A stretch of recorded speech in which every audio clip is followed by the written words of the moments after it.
I love the sound of that song, and I really love what he did with it. Wasn't that gorgeous? Yeah, absolutely. Thank you, thank you, thank you.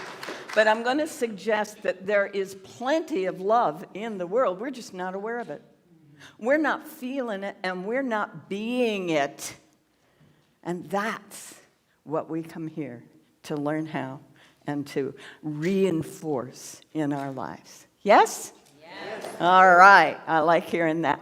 So we've got an infinite source, an incredibly, totally unimaginable source, the source of everything that all exists in all the multi-universes of all that is.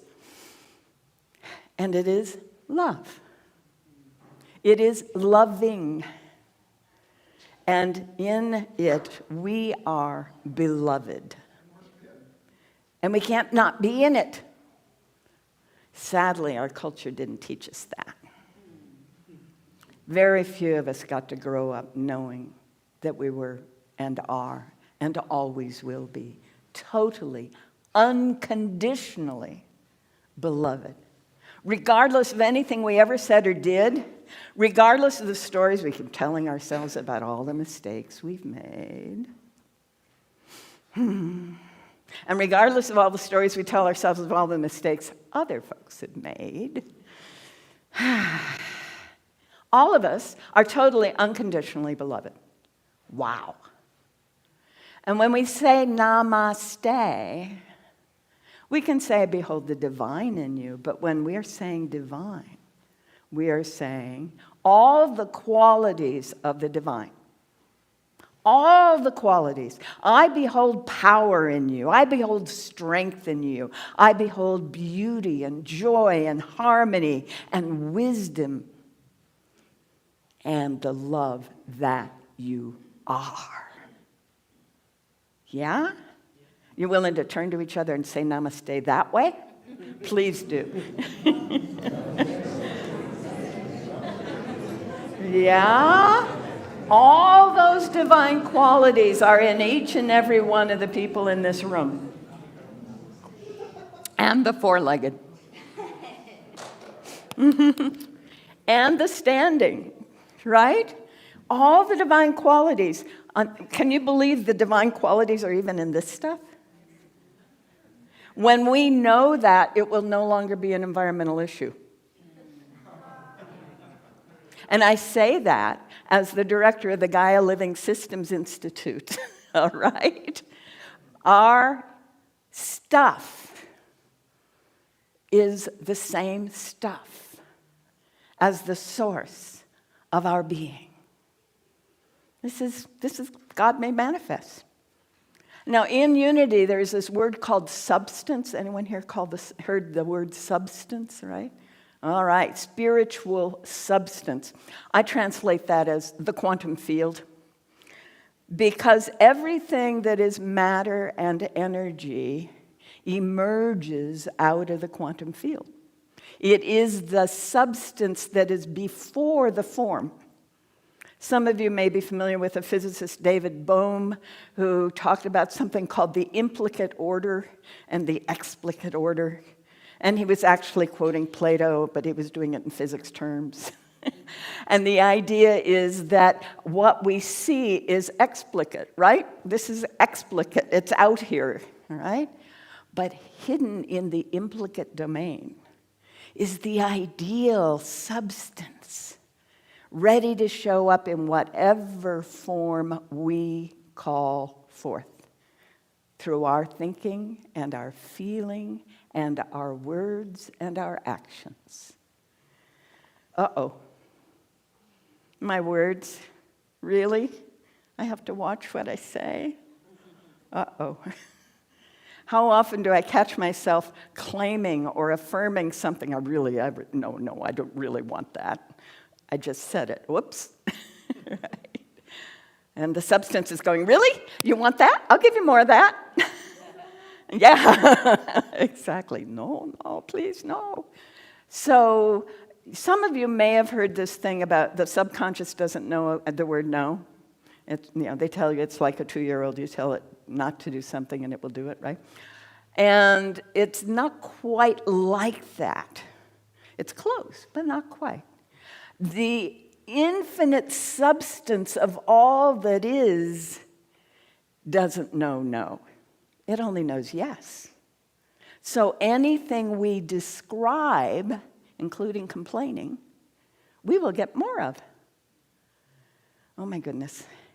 But the cool thing is, when we are in praise and gratitude describing something, we get a lot more of it. When we're complaining, we'll get a little more of it, unless we complain a lot. We use a lot, but complaining a lot. So I just gave you a tool. You can use it. Please do. Because the world we are living in is the result of all the complaints we've been making for the last however many years we've been on the planet. If you're not happy with the world, stop complaining. If we knew that we are love, that all that is love, and love is always working for the well-being of the whole, every individual and the whole, we would never have gotten to this point on this lovely planet. And when we talk about the folks who maintained and stewarded this land before we got here and welcomed us here without understanding what we were going to do to it, all those people that have been here probably 40,000 years, tribe after tribe, language after language, means after means, they lived in love with the land. They lived in love with what we call someone's phone is going, with what we translate as the Great Spirit. They lived in love with that. And they trained each other and themselves. The grandparents worked with the babies because the parents were out there hunting and gathering, right? And the grandparents had woken up through their lifetime process and helped the very young people understand the power of being in love with all that is. It's a very powerful place to be. When I'm in love with and I'm in gratitude for and appreciating. I like Valentine's Day because it reminds me to be in gratitude for and appreciate the folks around me, the folks that I may not, or let me say I may have taken for granted, right? When we wake up to that place, then all the things we are appreciating multiply. Many, many, many times over. Because the implicate order, as David Bohm described it, is an energy flow that is blocked by negative thinking, feeling, questioning, doubting, fear stuff, and is opened into full expression in that condition that we call love. And it isn't just a feeling, is it? Love is an active verb. I remember when I finally figured that one out. Many of us got to figure that one out along the way. And when we realize, oh, I'm not just feeling love, I need to do and say love and loving being, yes? I need to recognize that loving, feeling loved and feeling loving are only a part of the human experience. They aren't the fullness of it. But when I can feel it, and when I can think and act and speak in that feeling, that gratitude and appreciation and honoring and respect and all those things that we say are so important kind of happen automatically, right? Now, I'm not talking about attachment here. I'm not talking about you're mine here. I'm not talking about you have to be this particular way in order for me to love you. Nobody here has ever had that experience. No, I'm talking about that feeling of, oh, I am so glad you're in my life. Thank you, thank you, thank you, thank you. I'm talking about that feeling of, isn't it marvelous what we're creating together because we're in this planet and all this wonderful stuff is happening and it feels so good. I'm talking about, oh my goodness, what's inside of you is so amazing, I don't think I can even comprehend. And it's such an honor to be in your presence. Whew. And I feel that when I'm with you in this room. And I meant every word of that. What is here is so amazing in each and every one of you and all of you together. It blows my mind. My intellect shuts down. And I start having to let Spirit do the work, which is kind of fun.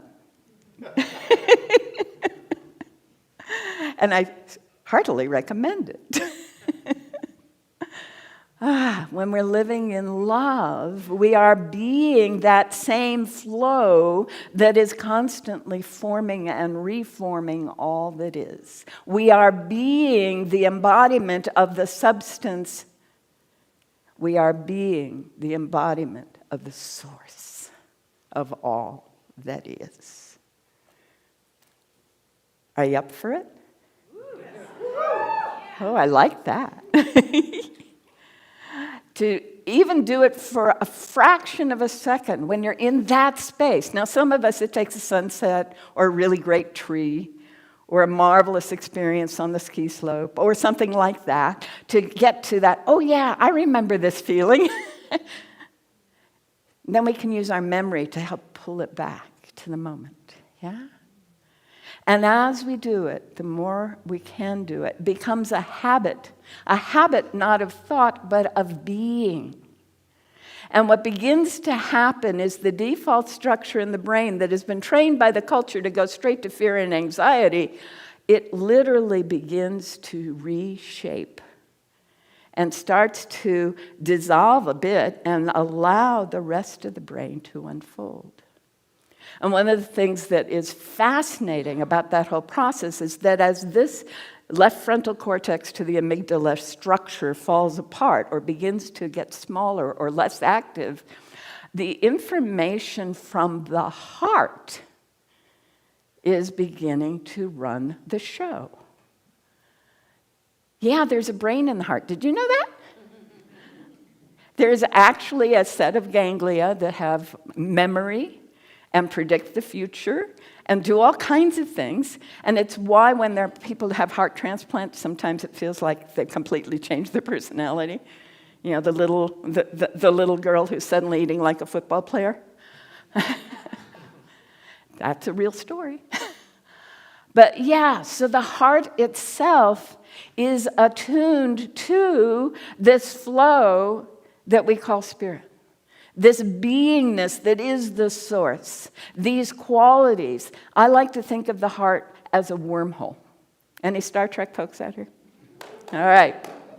Now, I grew up reading, well, I didn't grow up. I avoided it until I was 13, but Mom finally got me pulled in with science fiction. Right? And so the concept of being able to go into this energy field and come out in a totally different place is fascinating. And for me, the heart is the wormhole for the infinite.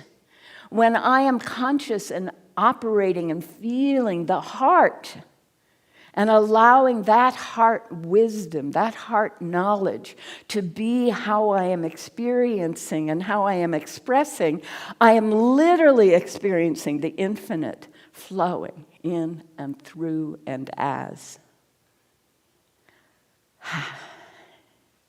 And I don't have to work at what I have to say or think or do, because that infinite spirit is everything I've ever wanted. Everything I've ever wanted to be and everything I've ever wanted to experience.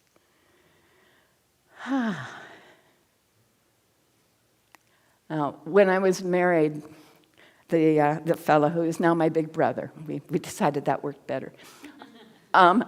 he called February 14 National Hearts and Flowers Day. It kind of works. And I began to realize I wanted every day to be Hearts and Flowers Day. I didn't need to have a day of the year where we honored how much we love. Right? Yay. Thank you. And the reason that Valentine, the person Valentinus, was honored in this way on this day has many, many variations on the story. But one of them, the one that my grandmother told me when I was growing up that I really appreciate and kind of has guided me for a long time, is Valentinus was in prison. He was in a tower, and the tower had philodendron. You know the philodendron? The one with the heart-shaped leaves, right? Growing up the outside. So every day he would write, "I love you," on one of the leaves. He'd scratch it in and drop it out the window to let his followers know that all was well. Isn't that beautiful? Yeah, every day a little note. "I love you. All is well." There's a whole lot of other reasons, but I like that story. So if the heart has a brain, and that brain is a neural system, a set of neurons. Neurons are electrical systems, right? It's an electrochemical connection. The two things kind of come close together, and then boop, there's this electrical thing that happens, right, in the neurons. I know that was a very inadequate explanation, but it's that.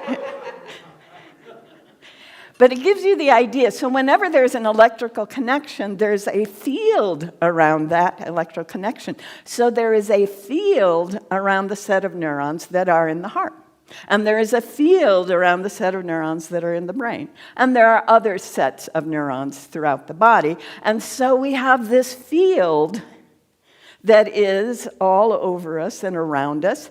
And when we become very sensitive, we can sense each other's fields. And some of you may have taken aura photographs and you see what colors are there and so on. Well, it turns out that an angry thought or a fearful thought literally creates a dark spot in that field. It stops the flow of the energy. Isn't that interesting? And when they measure what the heart is doing, if you're feeling satisfied and enjoying life, it goes, "Oh, I love life. This feels good." But when you're feeling anxious or frustrated or, "Oh, I don't think I can handle this any longer," any of those other feelings that we don't have if we can avoid them. When we're in those places, you know what the heart does? The energy field goes, it goes all over the place. It's totally disorganized. And no wonder we feel like, the body then doesn't get a coherent signal that says, everything's fine, you can keep doing what you're supposed to do. And a bunch of hormones go out, and the hormones tell different cells to do other things that they don't normally do. And so they're doing what they don't normally do, which means that what they're supposed to be doing doesn't get done, and then we see things that we call illness. Or we see things that we call mental illness. Or we see things that are called, "I am so off-center today." That's just the heart and the body showing up to tell us, you could be love instead of this. Those of you who take the Course in Miracles heard a little bit there, you could choose peace instead of this. I can choose peace instead of this, is one of the lessons. But no, I can be the love I have wished to see in my world. And you know what the universe does? It says, "Oh, good, let's give you more of that. You want to be that? Great. Let me give you more." Let's be this love, this unconditional acceptance, honoring, respect, and appreciation for who everything and everyone shows up as now. That final word is the key. I love that you started by reminding us that we're often in the future or in the past and very rarely now. Because in now, I got nothing to be upset about and nothing to be worried about, because if you look at your life, and I had to do this because there was a time I had no idea where the next $50 was coming from, and I was a single mom, okay? And I had to say, right now, we got everything we need. Everything we need. And if I can be appreciative of that, then there's an opening here, right? Oh my goodness. Everything we need is here right now. And I've talked with people who have been in foxholes and wars, and I've talked with people who have been, in the ocean in the middle of nowhere and all this kind of stuff. And when they really analyze the moment, each and every moment, everything that they needed for that moment was fully present. We can all look at our lives that way. We had everything we need to be able to be who we were in that moment. And we do now.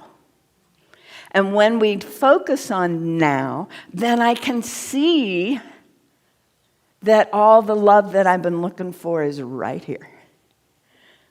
All the joy I've been looking for is right here. Now, in unity, we say there is one presence and one power, and we say God, the omnipotent good. I don't care what you use for that three-letter word. There's all kinds of words. Emma Hopkins uses 40 different names for God in the first lesson. Okay. Use whatever word works. But the good is all power. It is the only power, one power. And it's really easy in our culture to forget that. But that power is love. It's the only power. There is no other power. Nothing and no one has any other power. And you, each one of you, each of us, has all the power of all the love of the infinite working in and through us right now. Right? All of that. And that's how I know that our environmental issues are dissolving around us. And I know that our political concerns, whatever it is, red, blue, purple, or green, I don't care, are dissolving in the love that we bring to the moment. Yes? Yes! Yay!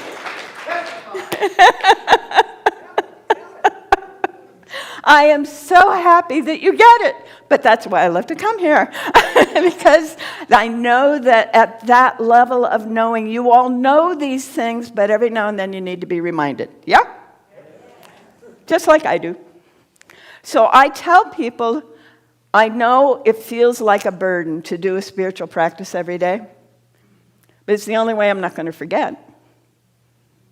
If I can, every day, have something that I read or listen to that reminds me of truth, these truths, there is only the one power. It is all love. It is for my good and for the good of the whole, and that's the only presence that is possible anywhere in all the multiverses, because that's what the source of all of it is. Yes. Now, if I can hear that every day, or read words from another angle or someone else's angle, then I can remember it more likely, right? And if I can just take, 5, 10, even as many as 20, 30 minutes and sit with that. And just allow my body, mind to absorb. Yes, that's what's true. Yes, my experience supports that. Yes, my wisdom understands that. Yes, my intellect is willing to put up with that. Then, if I can allow myself, so that's study, silence, if I can allow myself to share something about what I heard today, or what I felt inside, or what I discovered, or what I didn't understand, but now I understand. If there was an aha, if I can share that at some point during the day, I've reinforced it, haven't I? We say we teach what we need to learn. If we share what we've experienced, we're more likely to hang on to that experience, right? And the amazing thing happens, the more I'm in that space, the more opportunities come up for service in a mutually supportive interaction. I'm not talking about emptying my pitcher or emptying my glass. I fill the pitcher before I fill your glass, right? And this morning practice, or any time I can squeeze it into the day, this practice of allowing someone else's expression of truth to be in my awareness, of going inside with it for a bit, sharing it in some way, makes sure that my service is always in a mutual support fashion. Because at the very least, when I am offering, when I am giving, more is flowing through me as I do so in love, right? When we open up the channel, more comes through. More and more. More and more. And more. To the point where we can't even comprehend or fathom it. If you've ever listened to someone talk about their near-death experience when they go through the tunnel and they get into the light and they're just overwhelmed by the love. The only thing they've done is let down their physical barriers to what's here all the time. We don't have to do that. We can just wake up to it. And sometimes a spiritual practice helps us do that and helps us remember that, because otherwise we get caught up in the belief that this thing over here isn't God, and that person over there isn't doing the right thing. It's so easy to get caught up in that, because that's what we were trained to do. And that's what the default network says. But we know better. It's not what's true. It's not what's real. What's real is you are all the love, all the power, all the beauty, all the joy, all the delight, all the harmony and peace and comfort and ease that anyone could ever want. Each of us and every one of us and all of us together. For so it truly is.